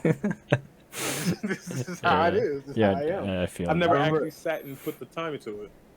Oh, you have something to say, man? JR's greatest moment was actually in Street Fighter 4. Street Fighter 4? 4? Really? I thought it was the fucking... Yeah, no, he played Akuma too. Should I put it in chat or should I put it in Discord? It don't matter. Yeah, you put it in Discord and I'll just add it in the video later. Because if you saw like the previous the previous Boomer Talks, I started implementing like some of the video examples instead of like pictures and stuff, so people can actually see what we're talking about. It's pretty cool. It's pretty cool. Yeah. Oh, that's dope. That's smart. Oh, hell yeah, that's how it was smart. Oh my god. Yeah. Cause I'm just like, what Street Fighter moment you talking about? All I remember was the one he did was I think it was Gutex and him when they did a 1st to 10 in Third Strike, and fucking Gutex got wrecked. JR played this game under the name Iron Fist. Yeah, I remember that. I don't even remember this one. This is great. Vanilla Street Fighter 4's greatest moment. Oh, this was Vanilla Street Fighter 4? This is Vanilla. Man. Oh my god, yo, that's a peak of manhoodness. All right. Really? Oh man. See if I can see it. Vanilla Street Fighter 4. Everybody did way too much damage. Way too much damage. Everyone, Vanilla. You fucking played. You played Sagat. Just fucking get one fucking charge up and you good. You just fuck up somebody in half a match. It didn't matter what you got. You could get a trade. You could get a Shoryuken. You could get half a Shoryuken, and then you could still Ultra right after that. Right at beautiful. Fucking hate that. Just once again, at its peak. Oh, I hated those matches so much. I want to see. You have to turn on the noise with the commentary. This is truly one of the greatest matches of all time. Oh no, it's a tournament game, so this is one of the greatest. This is one of the greatest OCVs of all time. Oh, I guess I'll pull it up right now. Oops. I put it in your stream chat. Yeah, no, I'm trying to make it appear on the thingy, but it's not showing up. Yo, later, can you show me how you did the whole little character jumping up a thing with your Twitch? I need Oh, to the Discord? The Discord thing? Yeah. What are the Discord? Yeah, I need you to show me that like later. Oh yeah. Oh, sure. Vanilla. Oh my god, memories just flooded back. All right, here we go. Let's watch the getaway. 3, 2, 1, ready to play? Yeah, go for it. I gotta see this. All right, here we go. Oh my god, that's so funny. I barely remember Vanilla. We got Hugo 101 on the left. JR, aka Iron Fist, on the right with. Oh, you recognize some of these guys like Hugo 101? This is like back when they were still like in high school and stuff. Definitely an up-and-coming Sagat player.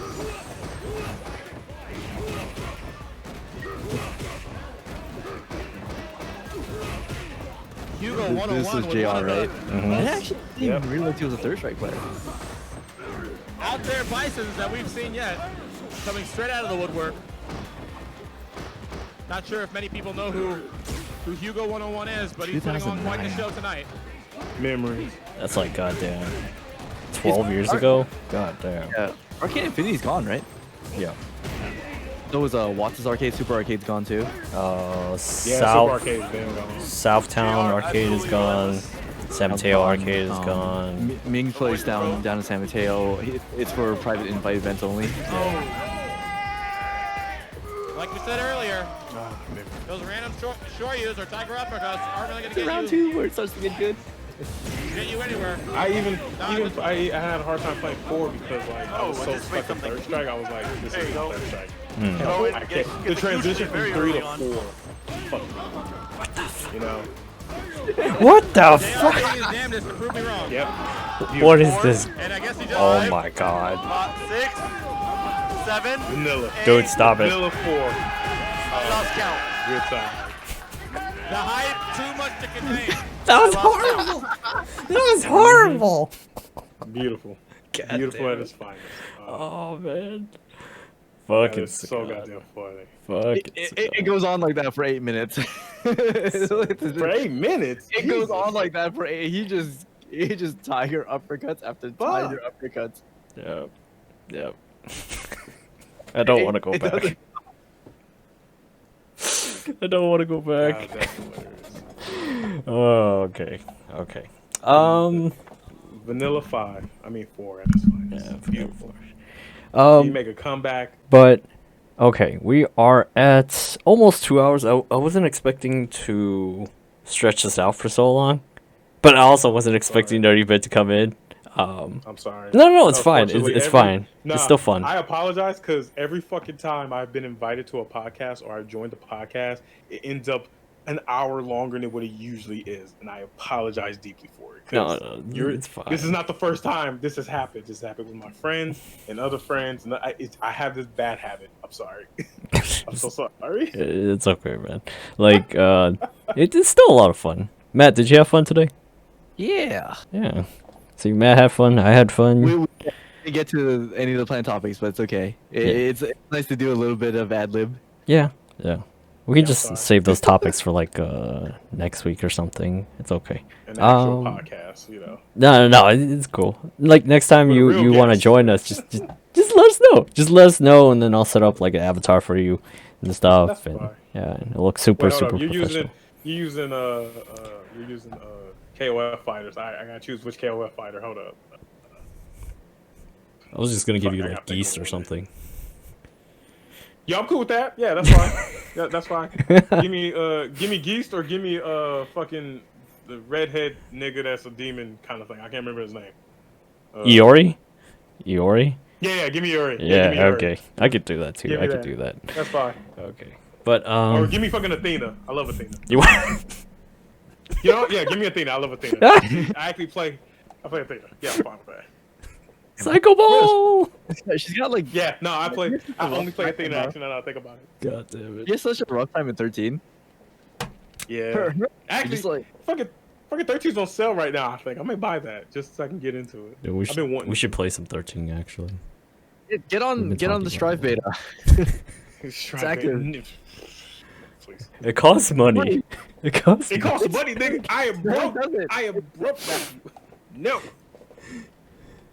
So that requires It's more open time and effort. free to I ain't download. got. King of Fighters is like $5. oh, is it? Exactly. For 13, it's like $5 right now. It was free at some point. You could get it for free on Yeah, Twitch. it was. Yep. That's why I'm actually. Thank you for reminding me. I'm gonna look up 13 right the fuck now because I kind of actually want to get 13. Yeah. Cause then 14 coming. Wait, are they up to like 15? Right? Yeah. 15's not looking great. So far, 14 is not going to be remembered as a good game. What are the things that people play? 02, 98, and 13, right? Yeah. O2 just got rollback netcode, I think. Yeah. Yeah, they got a re-release, and I was thinking about playing that. Looks like fun. KOF 13 on Steam is $20. Pretty sure I can find it cheaper somewhere else. It should be Pretty $5 sure. or less. If you're paying any more, it's a game that came out like yeah. 17 years ago. But okay, it is. We are rounding out at 2 hours today. Matt, what do you got planned? Nothing. I'm gonna be playing some more Strive beta. I'll be playing this game Who you like- playing in Strive anyway? right now. Ram, Yeah, that makes sense. Okay. Are you gonna be streaming the Strive beta? because I don't have a capture card for my PS4. You don't need a capture card for your Hell, don't you have a PS4. capture card? You can, Yeah, you don't need just- it, but why do you not have one? You can stream directly from your PS4. Just log Okay. into your account with Twitch, and then you could just stream. Oh, I see. but Matt is gonna be on the Guilty Gear Strive beta. Nerdybit, what are you up to next? Are you gonna be streaming? Are you gonna be working on art? Go keep it real. Go keep it real. I am currently in the middle of school, and I am slowly dying, and I don't really have time to stream.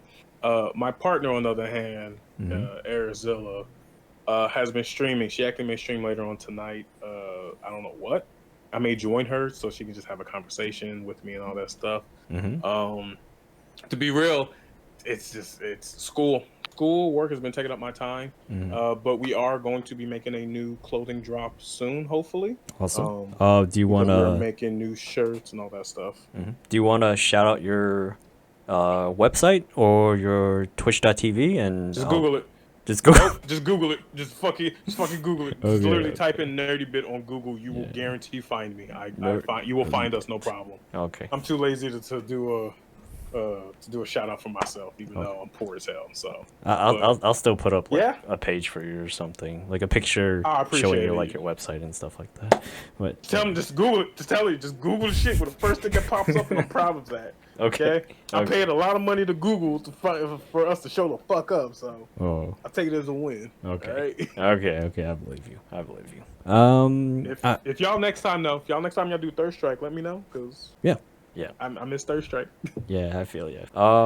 But as for me, I'm gonna try to finish Little Nightmares 2. I'm probably gonna start on Dead Space.